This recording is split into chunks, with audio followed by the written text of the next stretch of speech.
Avant de pouvoir expliquer ce matin pourquoi j'ai besoin de lire la Bible, j'aimerais, avant de répondre à cette question, vous poser une autre question. Est-ce que la Bible est vraie? Et oui, nous qui sommes chrétiens, on ne va pas dire le contraire. Hein. Et si oui, alors quelles sont les preuves de sa véracité? C'est quoi les preuves que la Bible est vraie?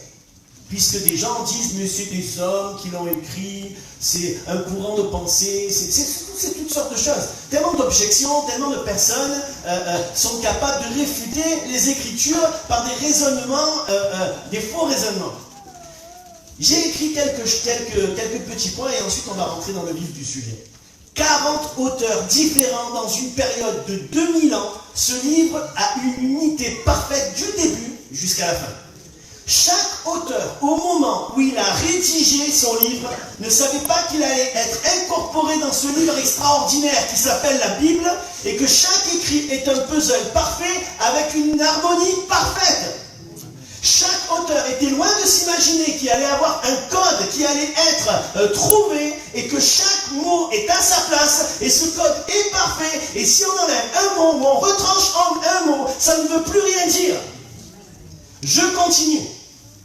Le livre le plus ancien, si c'était un conte ou une fable comme Blanche-Neige et les 7 nains, comment se fait-il qu'il a été autant attaqué qu'on a essayé de le brûler à maintes reprises? Personne n'a persécuté des gens parce qu'ils lisaient Blanche-Neige et les 7 nains. Mais l'Église entière a été persécutée actuellement. En Algérie, le gouvernement algérien a fermé des églises et persécute l'Église à cause de la lecture de la Bible en Asie et en Chine. Pourquoi? Parce que ce livre est contagieux.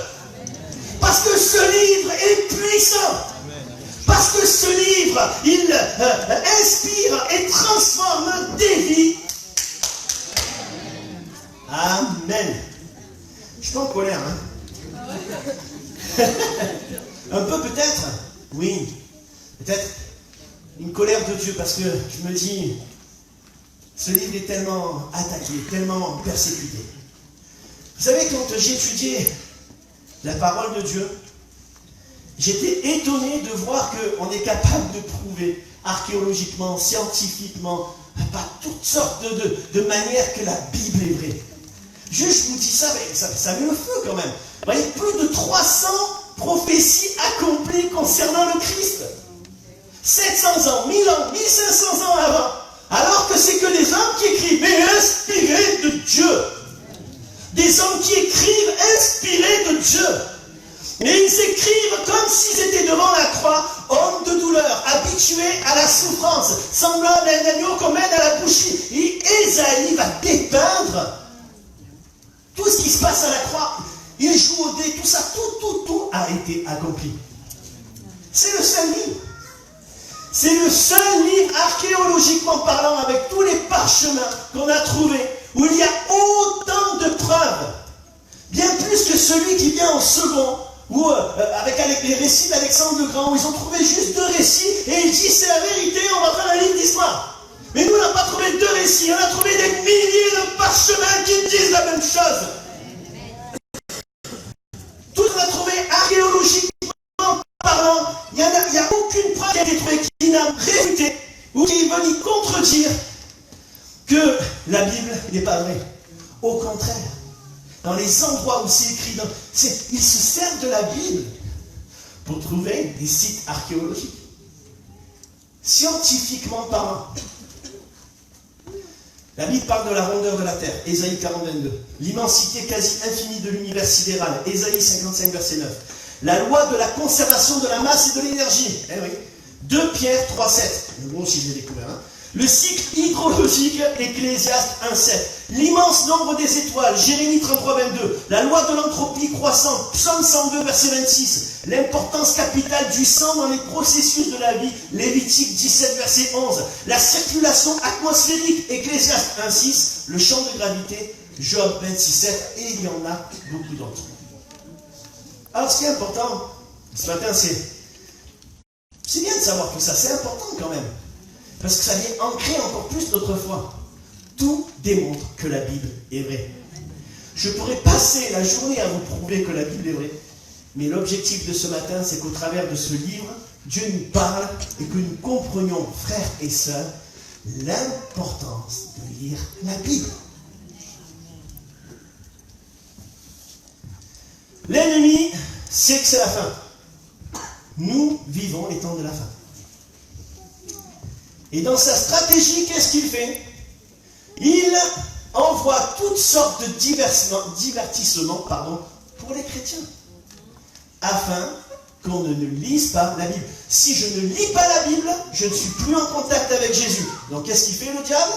Il envoie des applications de jeux, de ci, de là, plein de choses pour divertir les croyants. Et on passe des heures à faire des jeux, n'importe quoi. Et on a été tous pris à un moment ou à un autre par ce genre de choses. Facebook, je ne suis pas contre Facebook, contre les trucs de multimédia. Mais l'Église a besoin que son entendement spirituel soit ouvert et comprenne l'importance de lire la Bible. C'est pas juste lire un bouquin. C'est rentrer en contact avec le Seigneur Jésus. J'ai besoin de prendre conscience de ces choses.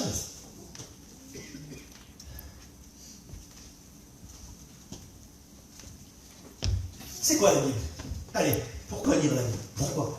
Jean 1, 1. Au commencement était la parole, et la parole était avec Dieu, et la parole était Dieu. Verset 11. Elle est venue chez les siens, et les siens ne l'ont pas reçue, mais à tous ceux qui l'ont reçue, à ceux qui croient au nom de Jésus, elle a donné le pouvoir de devenir enfants de Dieu. Enfants de Dieu, lesquels sont nés, non du sang, ni de la volonté de la chair, ni de la volonté de l'homme, mais de Dieu. Et la parole a été faite chair, elle a habité parmi nous, pleine de grâce et de vérité. Et nous avons contemplé sa gloire, une gloire comme la gloire du Fils unique du Père. Amen. Alors pourquoi j'ai besoin de lire la Bible? Comme je disais, pour être en contact avec Jésus. Pour tous ceux qui croient en son nom, elle a donné le pouvoir de devenir enfant de Dieu. Quand je crois en la Bible, que je lis la Bible, je découvre pourquoi Jésus est venu. Pourquoi il est venu? Pourquoi il est mort à la croix? Eh oui, parce qu'on était tous atteints d'une maladie cancéreuse généralisée qui s'appelle le péché et qu'on a hérité de nos pères. Et le pouvoir de cette maladie, c'était la mort et de nous amener loin de Dieu pendant l'éternité en enfer. Mais Jésus, dans son amour, s'est dressé comme un bouclier, lui qui est la parole faite chair. Et il a dit, pas sur eux, sur moi, et il a prononcé ces paroles, tout est accompli. Et quand tu lis ça et que tu crois en cette promesse et en cette parole, elle te donne le pouvoir de devenir enfant de Dieu. Lorsque tu crois que tu es un pécheur et que tu es perdu, tu crois aussi et tu as par la même occasion la révélation que Jésus est ton sauveur personnel et que non seulement il sauve ton âme, mais il fait de toi un enfant de Dieu rempli du Saint-Esprit. C'est pas extraordinaire ça? Cette parole, elle communique la foi. Cette parole, elle communique la vie. Cette parole est la vérité et elle peut te rendre libre. 2 Timothée 3,14. Regardez ce que l'apôtre Paul va dire à Timothée. Toi, écoutez bien, prenez ces notes et lisez-les ces versets. 2 Timothée 3,14. Toi, demeure dans les choses que tu as apprises. C'est important les choses qu'on apprend. Au club, les enfants, par vos parents, tout ce que vous apprenez de la parole de Dieu et de Jésus, c'est important. Toi, demeure dans les choses que tu as apprises. Je m'adresse aux enfants et aux enfants de 40 ans, 50 ans et 80 ans. Toi, demeure dans les choses que tu as apprises et reconnu certaines, sachant de qui tu les as apprises. Dès ton enfance, tu connais les saintes lettres qui peuvent te rendre sage à salut par la foi en Jésus-Christ. Tu manques de sagesse? Écoute, c'est utile pour te convaincre, pour te corriger, pour t'instruire dans la justice et pour te rendre sage. Ok? Toute écriture, et il est important ce verset, on doit le connaître par cœur, est inspirée de Dieu et utile pour enseigner, pour convaincre, pour corriger, pour instruire dans la justice, afin que l'homme de Dieu soit accompli et propre à toute bonne œuvre. Amen. J'ai besoin de lire la Bible, car premièrement, j'ai besoin de la connaissance biblique pour vivre ensuite une expérience surnaturelle avec Dieu. J'ai besoin de lire la Bible et d'entendre la parole de Dieu pour comprendre pourquoi Jésus est venu et pour passer des ténèbres à la lumière, mais aussi pour que je puisse rentrer pleinement dans ce que Dieu a prévu pour moi. On a tous un parcours de vie différent. Moi, je n'aimais pas l'école. Mon fils Ethan, il se lève 2 heures avant parce qu'il a peur d'arriver en retard. Et moi, je me levais 5 minutes avant parce que j'avais peur d'arriver à l'heure. Ah non, mais vraiment, on est vraiment différents. Et merci Seigneur, parce qu'il aime l'école. Et c'est bien, continue. Mais, voilà, j'aimais pas lire, à part Astérix entre les vautrons. Ça me plaisait, parce qu'il y avait de la baston.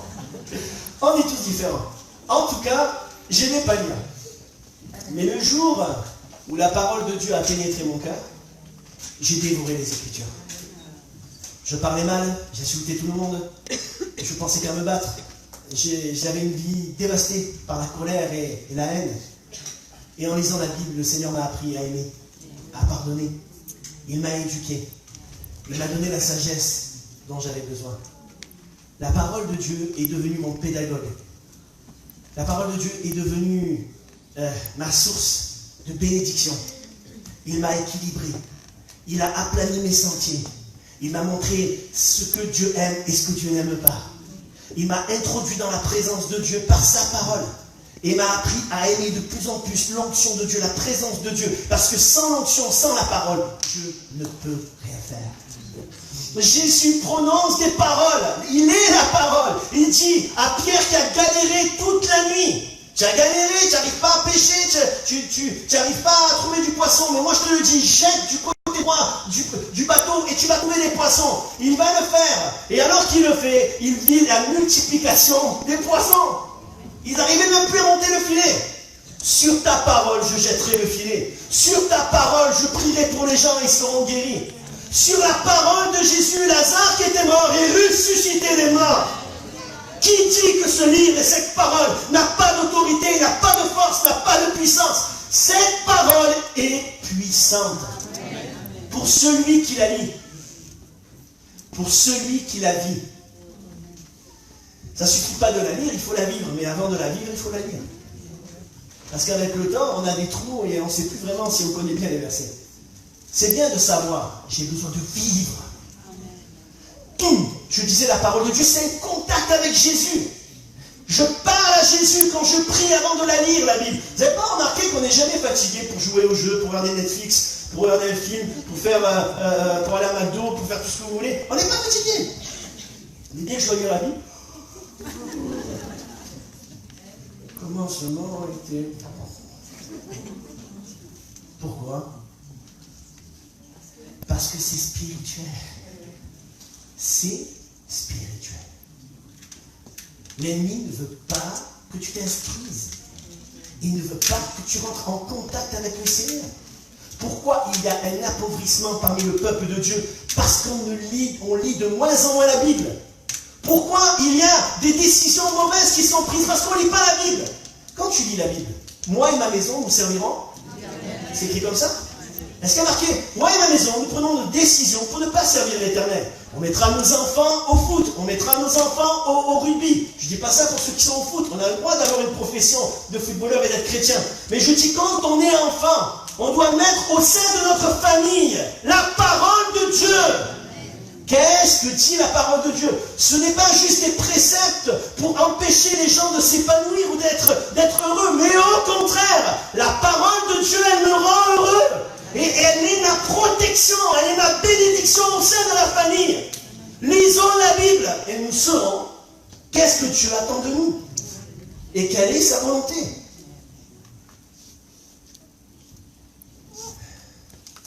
Toute écriture est inspirée de Dieu. Est-ce que vous le croyez? Quand on regarde la Bible, pourquoi lire la Bible? Elle est comparée par... Il y a différentes métaphores et comparaisons pour expliquer, je dirais, l'essence de la parole de Dieu. Ce qu'elle est capable de faire. Jésus dira, ta parole est une nourriture. Le psalmiste dira, ta parole est une lampe à mes pieds, une lumière sur mon sentier. Notre verset dira, ta parole est comme un marteau qui brise le roc. Ta parole est une épée comme une épée à double tranchant. La parole, c'est toutes ces choses. Et si elle est bonne pour le combat, elle est bonne pour me nourrir, si elle est bonne pour que je vive la guérison, je dois être collé à elle. C'est la guerre. Et notre ennemi veut nous empêcher de la lire. Veut nous empêcher d'être en contact. Écoutez-moi.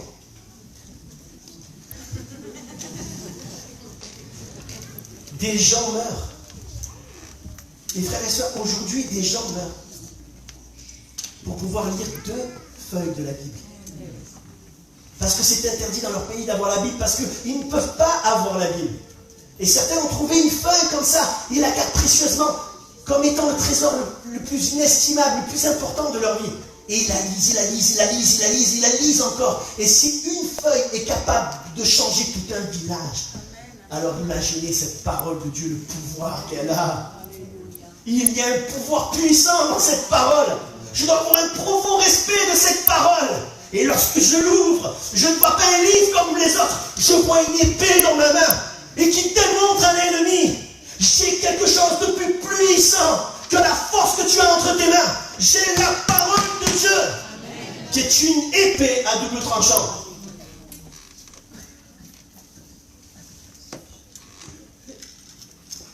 Regardez ce qui se passe et pourquoi lire la Bible. Pourquoi lire la Bible? Parce que quand je suis attaqué par l'ennemi ou dans la tentation, ça va me servir. Lisons ensemble. Regardez Jésus, il n'a pas mangé pendant 40 jours. Tu ne manges pas pendant 2 jours, déjà tu es mort de faim. C'est dur. Mais 40 jours? Je comprends que tu peux être tenté de manger de suite. Regardez. Jésus, rempli du Saint-Esprit, revint du Jourdain et il fut conduit par l'Esprit dans le désert, où il fut tenté par le diable pendant 40 jours. Il ne mangea rien durant ces jours-là et après qu'il fut écoulé, il eut faim. Le diable lui dit, le diable n'est pas venu quand il n'avait pas faim, il est venu quand il avait faim. Le diable lui dit, si tu es le Fils de Dieu, ordonne à cette pierre qu'elle devienne du pain. Jésus lui répondit, il est écrit, l'homme ne vivra pas de pain seulement, de toute parole qui sort de la bouche de Dieu. On va voir, c'est un exemple concret ça. Pourquoi lire la Bible? Au travers de la tentation, Jésus démontre comment nous devons, en tant qu'enfants de Dieu, nous battre contre l'ennemi de nos âmes. Il est écrit. Est-ce que Jésus est venu? Il aurait pu, attendez, écoutez-moi, il avait faim, d'accord? Il aurait pu faire. Et les pierres, elles se transforment en pain. D'accord? Il aurait pu utiliser la force.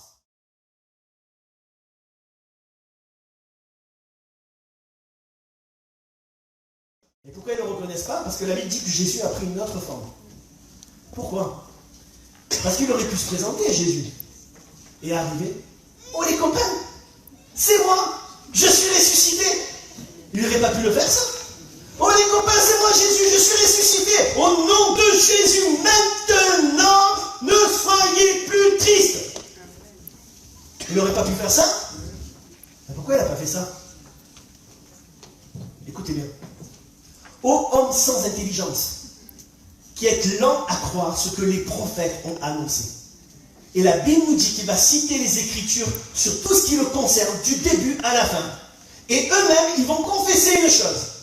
Ils vont dire, tant qu'il ne nous a pas parlé, on était dans un sale état. Tant que Jésus ne nous a pas parlé, on était fracassés, on était dans le doute, on était dans l'incrédulité, on était dans la crainte, on était dans la peur, on était dans la tristesse. Mais dès que nous sommes rentrés en contact avec la parole de Dieu, c'est eux qui nous disent, notre cœur ne brûlait-il pas en chemin lorsqu'ils nous citaient les Écritures? Si tu veux que ton cœur se remette à battre au rythme du cœur de Dieu, tu as besoin de te remettre à lire la Bible. Parce que cette parole, elle te communique la foi. Cette parole, elle te communique la vie. Et quand tu en prends conscience, eh bien, tu la lis. Est-ce que vous allez lire plus la Bible? C'est mon objectif ce matin. Mais c'est l'objectif du Seigneur. Moi, je me débat dans tous les sens. Mais l'Esprit Saint, il brûle votre cœur pour que vous compreniez que notre joie, c'est la parole de Dieu. Notre paix, c'est la parole de Dieu. Notre réconfort, c'est la parole de Dieu. Les bases de notre vie, c'est la parole de Dieu. Ils n'étaient plus en contact avec la parole de Dieu. Ils sont devenus dépressifs, découragés, tristes, sans espérance. Plus de contact avec Jésus. Ils étaient liés par leur doute, par leur incrédulité, par leur incapacité à croire, leur incrédulité. Ils étaient en proie au doute et au tourment, liés. Qu'est-ce qu'elle dit, la Bible? Ils connaîtront la vérité, la parole de la vérité. Et la vérité les affranchira. Est-ce que tu crois parce que je vais t'imposer les mains, tu vas être délivré? Non. Tu as juste besoin de croire que cette parole, elle te libère. Tu veux être libre dans tes pensées, libre dans ton quotidien, abandonner certaines choses. Ne mets pas tous tes efforts à essayer d'être quelqu'un de mieux. Mais mets tous tes efforts à croire que la Bible peut tout changer dans ta vie. Parce que la parole de Dieu, c'est Christ. On peut dire même. La foi vient de ce qu'on entend de la parole de Dieu. Je vais terminer par là. Pourquoi j'ai besoin de lire la Bible aussi? Psaume, chapitre 1er, verset 1er. On peut lire même tout le psaume, il est court. Et vous le relirez à la maison, et vous méditerez dessus, et vous allez trouver plein de choses que je ne dis pas là maintenant. Parce que c'est riche, la parole de Dieu. Regardez. Heureux l'homme qui ne marche pas selon le conseil des méchants, qui ne s'arrête pas sur la voie des pécheurs. Déjà, voilà. Les mauvaises compagnies corrompent les bonnes mœurs. Heureux quand tu te détaches des gens qui blasphèment, des gens qui vont t'amener plutôt vers le bas que plutôt vers le haut. Ça ne veut pas dire de les abandonner, parce que nous sommes des lumières dans ce monde. On doit aimer les gens, mais on doit savoir à un moment donné se déconnecter avec des gens qui sont nuisibles pour notre foi. Je ferme la parenthèse. Et qui ne s'assied pas en compagnie des moqueurs. C'est pas moi qui le dis, hein, c'est le Seigneur. Mais qui trouve son plaisir dans la parole de Dieu, dans la loi de l'Éternel, et qui la médite. Il n'y a pas marqué que jour et nuit, on est sur Facebook, sur Twitter, sur Instagram. Il est comme un arbre planté près d'un courant d'eau, qui donne son fruit en sa saison, et dont le feuillage ne se flétrit point. Tout ce qu'il fait, lui, réussit. Mon bonheur, la véritable notion du bonheur, c'est de connaître Jésus. Connaître la parole de Dieu, c'est connaître Jésus. Lire la Bible, c'est parler, communiquer avec Jésus. Il est comme un arbre planté près d'un courant d'eau qui donne son fruit en sa saison et dont le feuillage ne se flétrit point. Tout ce qu'il fait, lui réussit. Est-ce que tu veux réussir? Oui. Est-ce que tu veux réussir?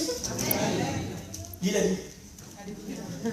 Tu veux être debout le jour où Jésus reviendra? Lis la Bible. Pourquoi? La Bible dit: veillez et priez afin que le jour où le Fils de l'homme paraîtra, vous soyez debout. Ça veut dire quoi? Que si je ne veille pas, si je ne prie pas, si je ne lis pas ma Bible, si je ne suis pas en contact avec Jésus, le jour où il reviendra, je ne serai pas debout. J'invente rien, moi. Hein. Veillez et priez afin que le jour où le Fils de l'homme paraîtra, vous soyez debout. Je dois lire cette Bible qui va me prévenir des dangers qui sont devant moi. Je dois lire cette Bible. Quand la tentation vient, je sais comment faire face à la tentation. Je dois lire la Bible. Lorsque l'ennemi essaiera de m'attaquer, je saurai comment contre-attaquer. On veut porter du fruit ou non? La vérité, ami. Tu veux vivre une transformation et des miracles? Alors crois en la Bible. Tu as des enfants? Des amis? De la famille? Non? Tu es seul? C'est possible, hein? Il y avait bien des gens autour de toi, des voisins. Oui ou non? Offre-leur la Bible. Punaise! On est dans un pays où on peut encore distribuer la Bible, donner la Bible, librement, gratuitement. Et on sait que c'est contagieux. C'est une bombe qui explose. Et quand elle expose la puissance des ténèbres. Et elle illumine les cœurs et transforme les vies. Dans des pays où les ténèbres sont épais et que l'évangile progresse et que la parole de Dieu est partagée, le pays prospère. Il y a de la nourriture en abondance. Au Pérou, quand il y a eu un réveil, il y a eu des courgettes, elles étaient énormes, des citrouilles, toutes sortes de choses, alors qu'avant ça n'existait pas. C'est le pouvoir de la parole de Dieu. Quand l'évangile progresse dans une ville, à Saint-Maximin, alors la ville, elle va aller de mieux en mieux. Les gens vont se donner à Jésus parce qu'il y a des chrétiens ici dans cette église qui donnent la Bible, qui donnent ce livre, qui change les vies. Le Seigneur veut nous faire entrer maintenant, à nous, église de Saint-Maximin, dans une nouvelle saison. Une saison où on va évangéliser et on va gagner toute la ville de Saint-Maximin. Aux États-Unis, il y a des villes entières qui appartiennent à Jésus. Est-ce que vous croyez qu'ici à Saint-Maximin, c'est possible? Amen. Tout dépend si vous lisez la Bible ou pas. Tout dépend si vous croyez que la Bible a un pouvoir ou pas. Moi, je lis la Bible. Moi, j'ai envie de la lire. Plus je la lis, plus je vis des miracles. Frères et sœurs, je ne crois pas avoir plus, être aimé plus que le Seigneur, que vous-même par le Seigneur. Dieu nous aime tous pareil. J'ai mon ministère, oui, chacun a notre ministère, ça c'est vrai. Mais je crois vraiment que si on lit de plus en plus la Bible, notre vie va changer de plus en plus. On n'a pas besoin de révélation des fois. On a besoin d'ouvrir la Bible. Elle est la révélation. Elle nous donne tous les conseils qui sont nécessaires pour réussir. Alors, ne te déconnecte pas du Seigneur ce matin. Je vais demander aux musiciens de revenir.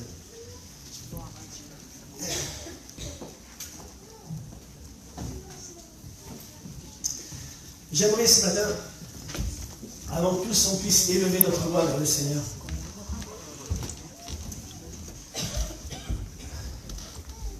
Je voudrais inviter quelques personnes peut-être qui ont besoin, tout à nouveau, de se remettre sur le bon chemin. Vous savez, il n'y a pas de jugement ici. On passe tous par des moments, des fois, on a des hauts et des bas. J'ai eu des hauts et des bas dans ma vie, et même pendant que j'étais pasteur. J'ai eu des bas où j'étais découragé, où j'avais plus envie. Ça m'est arrivé. Mais Jésus ne m'a jamais abandonné. Et dès que je me suis connecté à la parole, il a fait comme sur le chemin d'Emmaüs. Que mon cœur se remet à battre. Et il a enflammé mon cœur. C'est ce qui m'a donné le courage nécessaire de me battre. C'est ce qui m'a donné la force, l'onction de pouvoir continuer à marcher avec Jésus et de croire qu'avec lui, tout est possible. Est-ce qu'on pourrait fermer nos yeux ce matin? J'aimerais qu'on soit devant le Seigneur, authentique, tel qu'on est, pas de faux semblants. Mais un moment où je vais laisser la possibilité au Seigneur de faire un miracle dans ma vie. Et peut-être tu t'en sens pas capable. Et l'esprit du mal, le malin, essaye de te montrer toutes les contraintes qui vont avec la décision que tu vas prendre maintenant. Ne l'écoute pas, je t'en supplie. Mais ce matin, écoute la voix du bon berger. Écoute la voix de Christ qui te dit: mon fils, ma fille, n'aie pas peur, ne crains pas. Je vais enflammer ton cœur. Ce que je t'ai promis, je vais l'accomplir. Ne doute pas, n'écoute pas l'ennemi, car mon appel est irrévocable. Et mes dons aussi.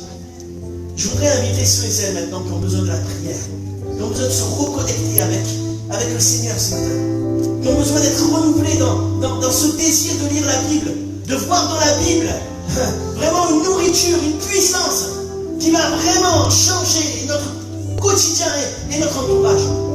C'est ton cas, alors lève-toi, je vais prier maintenant. Amen, amen, amen. Vous qui avez besoin ce matin, vous qui voulez prendre une résolution ce matin, vous voulez que ça change ce matin, alors levez-vous de votre place et démontrez à Dieu. Dites au Seigneur: Seigneur, je prie pour moi, Seigneur. Pose ta main sur moi, embrasse-moi. Ce que j'ai entendu ce matin a réchauffé mon cœur, a fait brûler mon cœur. Enflamme mon cœur, Seigneur. Ta parole est suffisante pour enflammer mon cœur. Ta parole est suffisante pour enflammer ma vie. Alléluia. Seigneur, tu es là. Vois toutes ces personnes qui se lèvent ce matin, qui sont debout devant toi.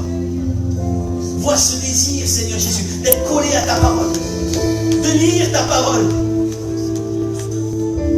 Seigneur, tu me montres que l'ennemi veut détruire ton peuple, qu'il y a un danger pour les personnes qui sont présentes ce matin et pour ma propre vie. Que la lecture de ta parole est attaquée et que l'ennemi ne veut pas qu'on l'ouvre, ne veut pas qu'on la vive. Mais ma prière ce matin, Seigneur, c'est fais-nous prendre conscience, Seigneur, que ta parole est une lampe à mes pieds, une lumière sur notre sentier. Que ta parole, c'est la liberté. Ta parole, elle apporte la vie. Elle est bonne, elle est conseillère. Elle me reprend, elle m'exhorte, elle m'édifie. Et je veux vivre selon cette parole. Seigneur, envoie ta parole maintenant au nom de Jésus et amène la guérison. Amène la restauration. Seigneur, je prie dans ces instants que tu poses ta main sur chacun d'entre nous. Je demande à Nico de venir devant. On reste en prière. Nicolas, s'il te plaît. On va faire l'onction d'huile à Nicolas ce matin. Il est malade. Et je crois que le Seigneur va le guérir. L'Église prie. L'Église intercède.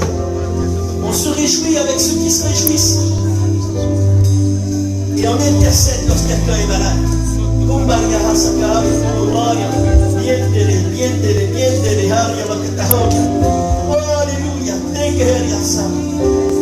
prions maintenant, Seigneur, avec l'Église, ton épouse, Seigneur.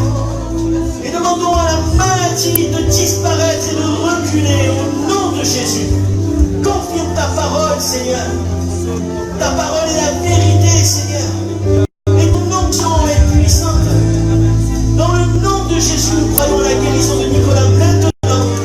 Et nous te remercions avec l'Église de ce que tu as posé ta main. Amen.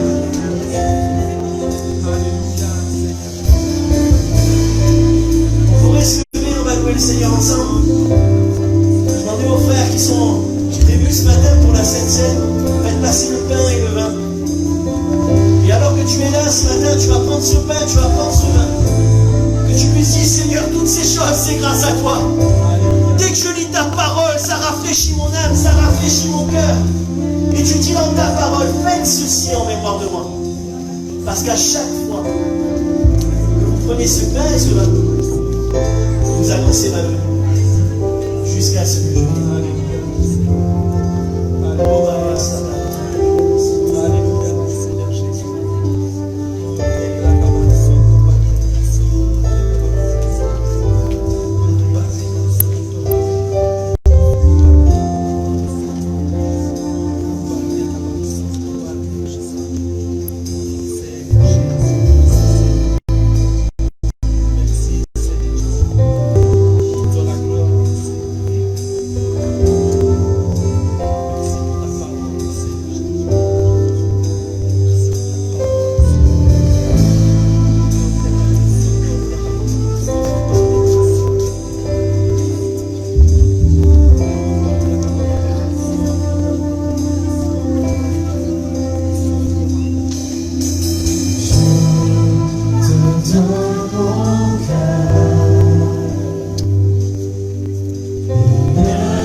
C'est l'offrande de mon cœur.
tout à toi.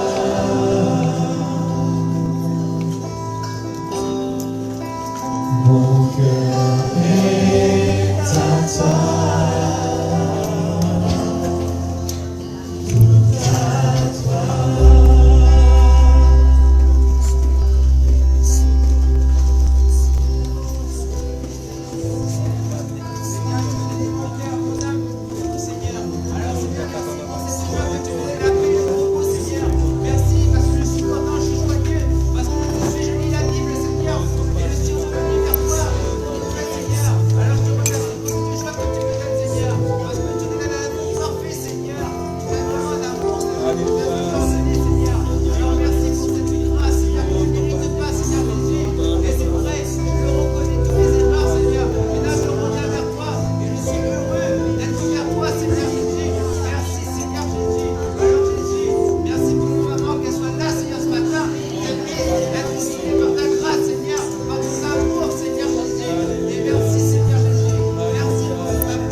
Fidèle, Seigneur mon Dieu, tu ne changes pas. Tu demeures le même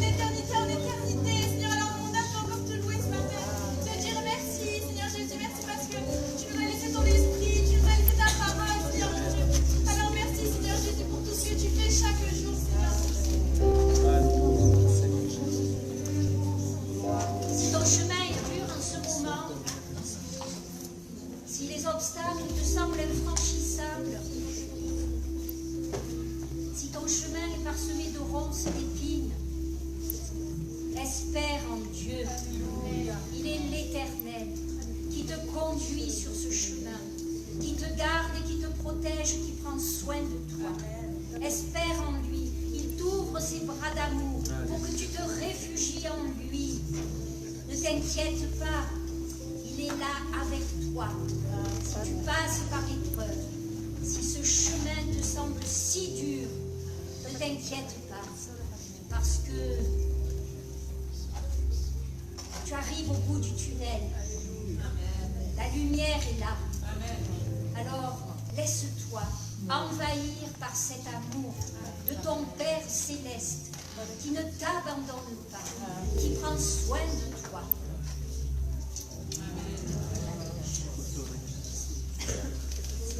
Seigneur, je vais te rendre grâce. Je vais te rendre grâce pour tes serviteurs. Je vais te rendre grâce pour Patrick Abaladejo. Je vais te rendre grâce pour ton Église. Je vais te rendre grâce pour mes frères et sœurs. Alléluia. Merci mon Dieu parce que tu m'as donné des frères et des sœurs extraordinaires. Je te rends grâce, Papa, parce que quand nous te prions, tu entends nos prières. Amen. Merci mon Dieu parce que c'est ton esprit qui dirige cette église, Papa. Oh Seigneur, je te rends grâce parce que tu nous donnes ce qu'il y a de meilleur pour que nous puissions encore grandir avec toi, pour que nous puissions, mon Seigneur, mieux te connaître. Merci Père, parce que tu nous as donné l'autorité, Seigneur, sur nos défauts, sur les choses qui vont à l'encontre de ta volonté. Seigneur, merci parce que tu nous donnes les armes nécessaires pour lutter contre ce qui nous donne un frein, Seigneur, à nos vies, à notre avancement. Oui, Père, je vais déclarer que ta parole est la vie. Amen. Que sans ta parole, Seigneur, nous sommes perdus. Que loin de ta parole, nous sommes la proie de l'adversaire. Mais je décide dans mon âme, je décide aujourd'hui, Père, que rien ne me séparera de ta parole. Parce que ta parole est la vérité. Et que Seigneur, quand nous plongeons les regards dans ta parole, nous en sortons toujours grandis. Merci Papa. Merci pour ton serviteur. Bénis-le. Bénis les siens. Parce que ton esprit est là. Parce que ton esprit nous visite. Donne-nous d'être ces hommes et ces femmes qui prenons la décision de lire coûte que coûte ta parole. Même si nous ne comprenons rien, nous voulons demeurer, Seigneur mon Dieu, les regards fixés sur cette parole. Merci pour les miracles que tu as déjà accomplis dans les cœurs. Merci pour les victoires remportées par la foi. Merci, Papa. À toi la gloire. Amen. Oh, il est l'inébranlable, il est incompatible par rapport à tout ce qui est mal. Alors je dis gloire à mon Sauveur, parce que de mon premier jour, il a veillé sur moi. Dans mes retranchements, il venait me chercher, il est venu fidèle. Chaque jour, il est fidèle dans ma vie. Chaque jour, je peux m'appuyer sur lui. Quoi qu'il arrive, jamais je ne crierai contre mon Sauveur, parce que sa promesse de veiller sur moi est infaillible. Tout concourt au bien de ceux qui aiment Dieu. Et j'aime mon Sauveur plus que tout. Je rends honneur à mon Sauveur. Je lui dis merci pour la paix qu'il met dans mon cœur. Je lui dis merci parce qu'il garde mes pensées. Il garde mon âme au plus profond de sa main. Alors gloire, honneur et grand mon souhait, mon plus grand souhait est de rester enfant de Dieu jusqu'à ce qu'il arrive sur les nuées et qu'il nous sauve tous. Alors gloire, honneur et puissance au Dieu éternel, au Dieu puissant, au plus haut des cieux. Gloire à toi mon Sauveur.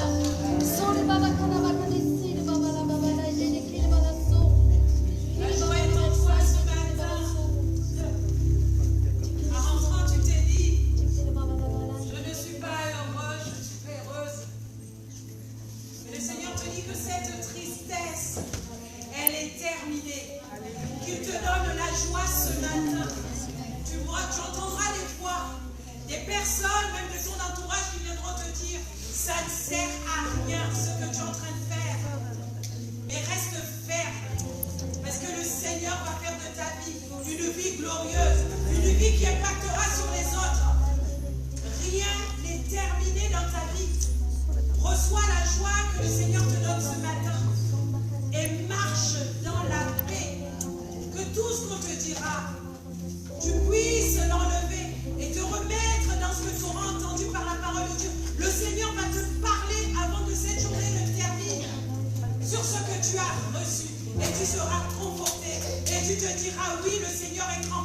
Alors reçois la joie que le Seigneur te donne.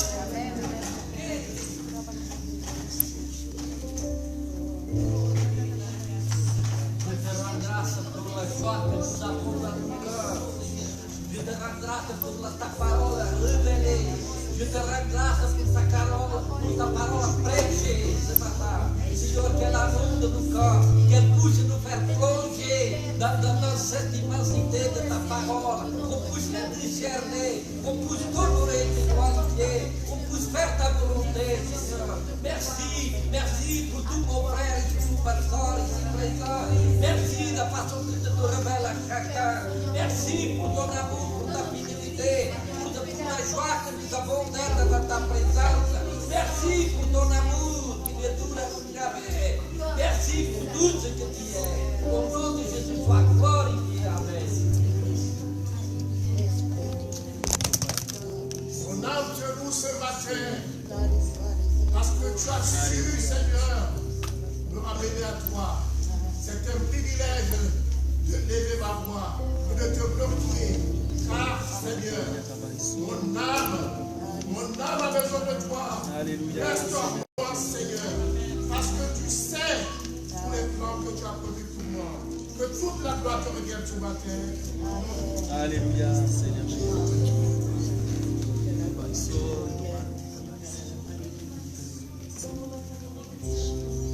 Pour la gloire, Seigneur Jésus. C'est un privilège, Seigneur mon Dieu, nous sommes libres, Seigneur, grâce à toi, Seigneur mon Dieu. Alors que les pierres ne le fassent pas pour nous, Seigneur mon Dieu, et que chacun puisse s'exprimer librement, à voix haute ou à voix basse, Seigneur, c'est pas grave.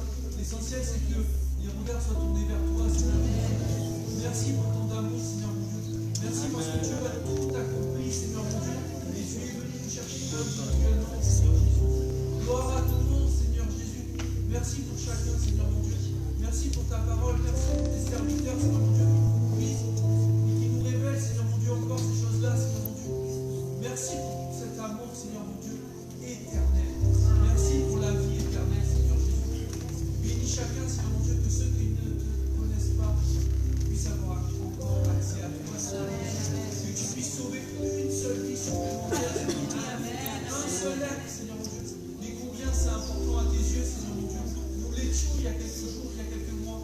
Merci, Seigneur Jésus. Gloire à ton nom, Seigneur. Amen.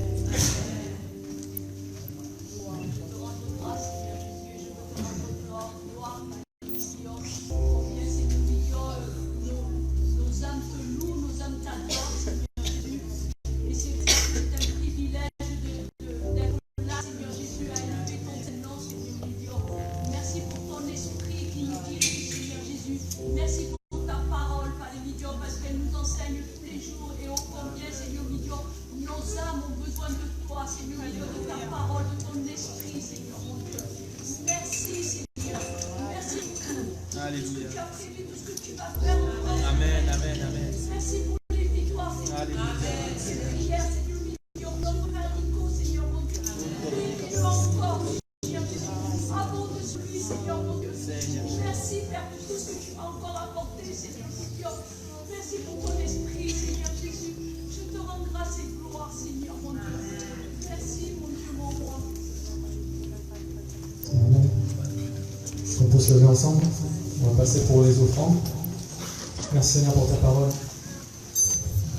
Merci parce qu'il nous parle, parce que Seigneur nous ramène les priorités dans nos vies. Et on va passer encore pour lire un passage ce matin. Ce passage. Voilà, on veut lui faire confiance, hein, c'est tout simple. Peut-être que dans l'église, quand on parle d'argent comme ça, librement, on va pour les offrandes, on va faire confiance au Seigneur et lui donner ce qui lui revient et croire que lui pourra tous nos besoins. Amen.